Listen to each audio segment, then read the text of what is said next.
Hello everyone, আসসালামু আলাইকুম। আশা করি সকালে অনেক ভালো আছেন। আলহামদুলিল্লাহ, আমিও খুব ভালো আছি। আজ আমাদের বোনের হলুদ সন্ধ্যা এবং আজ আমরা বেশ কিছু প্রোগ্রাম অ্যারেঞ্জ করেছি এবং পুরো সম্পূর্ণ অনুষ্ঠানটি সুন্দরভাবে আয়োজন করার চেষ্টা করেছি এবং সেগুলোই আপনাদের মাঝে শেয়ার করব। বাড়ির গেট থেকে উঠান পর্যন্ত আমরা সুন্দর করে সাজানোর চেষ্টা করেছি এবং এখন চলছে গায়ে হলুদের প্রোগ্রাম, যেখানে গ্রামের বিয়েতে যা যা পালন করা হয় সেই রীতিনীতি অনুযায়ী অনুষ্ঠানটি পরিচালনা করা হচ্ছে। প্রথমত গায়ে হলুদের অনুষ্ঠানে তারা একটি কেক কেটে অনুষ্ঠানটি উদ্বোধন করছে এবং সেখানে উপস্থিত আছে তার সকল বান্ধবী এবং বোনেরা। এবং গায়ে হলুদের খাবারের জন্য যে আইটেমগুলো রাখা হয়েছে এইগুলো দেখতে খুবই সুন্দর লাগছিল এবং তার বান্ধবী এবং বোনেরা সুন্দর করে সাজিয়ে গুছিয়ে এগুলো রাখেছিল।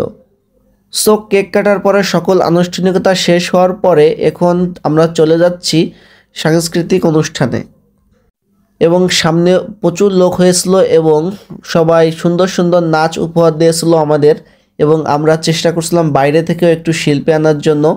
সেও খুব সুন্দরভাবে মজা দিয়ে সবাইকে সুন্দর নৃত্য পরিবেশন এবং কৌতুক করে সবার মনোরঞ্জন করেছিল।